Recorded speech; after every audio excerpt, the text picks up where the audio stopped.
সামগুৰিত কিয় হাৰিল কংগ্ৰেছ পুত্ৰক সাম্ৰাজ্য গতাই দিয়াত কিয় বিফল ৰকিবুল ২৪ বছৰীয়া ৰকিৰাজৰ অন্তৰ কাৰণ কি কিয় পুত্ৰক জয়ী কৰোৱাত বিফল হ'ল মহাপ্ৰতাপী ৰকিবুল হুছেইন কিয় ধুবুৰীত অভিলেখ কৰি পেলাই জয়ী হোৱা ৰকিবুল হুছেইনে বিজেপিৰ হাতত অভিলেখ সংখ্যক ভোটত পৰাজিত হ'ল কিয় সামগুৰিত এইবাৰ ৰকিবুল হুছেইনৰ সলনি ডিপ্লু ৰঞ্জন শৰ্মাক বিজেপিক কিয় বিশ্বাসত ল'লে সামগুৰিৰ সংখ্যালঘু ৰাইজে সামগুৰিত বিজেপি প্ৰাৰ্থী ডিপ্লু ৰঞ্জন শৰ্মাৰ হাতত কংগ্ৰেছৰ প্ৰাৰ্থী তানজিল হুছেইনৰ শোচনীয় পৰাজয়ৰ পিছতে অসমৰ ৰাজনৈতিক প্ৰেক্ষাপটত সৃষ্টি হৈছে বহু নতুন প্ৰশ্নৰ ২৪ বছৰ ধৰি নিজৰ দখলত ৰখা সামগুৰিত এইবাৰ সংখ্যালঘুৱে কংগ্ৰেছ তথা ৰকিবুলৰ প্ৰতি দেখুৱালে চৰম অনীহা আনকি ৰকিবুলৰ একচেটীয়া ভোট বেংক হিচাপে পৰিচিত শিঙিমাৰী জিলা পৰিষদতো কংগ্ৰেছে মাত্ৰ ১৬০টা ভোটতহে অগ্ৰগতি লাভ কৰিলে পিছে বিগত লোকসভা নিৰ্বাচনতে এইটো জিলা পৰিষদত কংগ্ৰেছে বিজেপিতকৈ ২৯,০০০ ভোটত অগ্ৰগতি লাভ কৰিছিল ইয়াৰ অন্তৰালত আছিল বিজেপিৰ বিধায়ক জিতু গোস্বামী বিজেপি নেতা সুৰেশ বৰা আৰু লাওখোৱাৰ অগপ নেতা মজিবুৰ ৰহমানৰ নিৰৱচ্ছিন্ন প্ৰচেষ্টা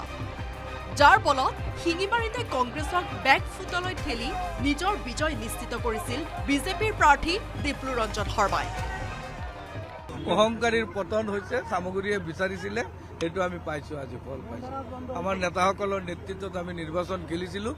ৰাইজে আমাৰ নেতাসকলক সমৰ্থন কৰিছে আমি আজি তাৰ ফল পাইছোঁ সুদীৰ্ঘ ২৫ বছৰৰ পিছত আমাৰ চৰকাৰৰ আমি এজন প্ৰতিনিধি পাইছোঁ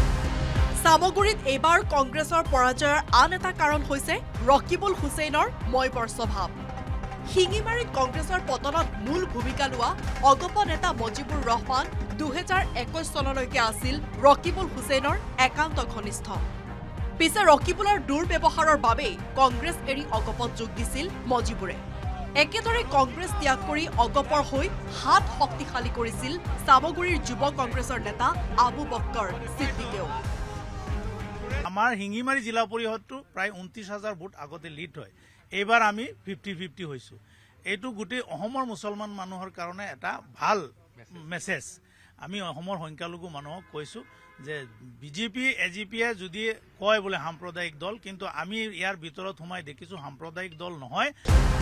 ইয়াৰ উপৰি অতিমাত্ৰা নকাৰাত্মক প্ৰচাৰ সাম্প্ৰদায়িক প্ৰচাৰ গোমাংসৰ ৰাজনীতি সাংবাদিক নিগ্ৰহ আৰু তানজিল হুছেইনক প্ৰচাৰৰ পৰা আঁতৰাই ৰাখি ৰকিবুলে বিপদ মাতি আনিছিল কংগ্ৰেছৰ বাবে ইয়াৰ বিপৰীতে বিজেপিৰ প্ৰাৰ্থী ডিপ্লু ৰঞ্জন শৰ্মাই সংখ্যালঘু এলেকাত উন্নয়নৰ লগতে শিক্ষাৰ পোহৰ বিলোৱাৰ প্ৰতিশ্ৰুতিৰে আকৰ্ষিত কৰিছিল সামগুৰিবাসী যাৰ পৰিপ্ৰেক্ষিতত অসমৰ ৰাজনৈতিক বিশ্লেষকসকলক চমক খুৱাই সামগুৰিত গেৰুৱা নিচান উৰুৱাবলৈ সক্ষম হ'ল বিজেপি পুৰণি গুদামৰ পৰা হেমন্ত দাসৰ সহযোগত নগাঁৱৰ পৰা নিলোৎপল বৰাৰ report news 18 Assam north east আপুনি বিচৰা বাতৰি পাব কেৱল নিউজ 18 এপত নিউজ 18 এপ ডাউনলোড কৰিবলৈ স্কেন কৰক এই QR কোড গুগল প্লে ষ্টৰতো পাব এই নিউজ 18 এপ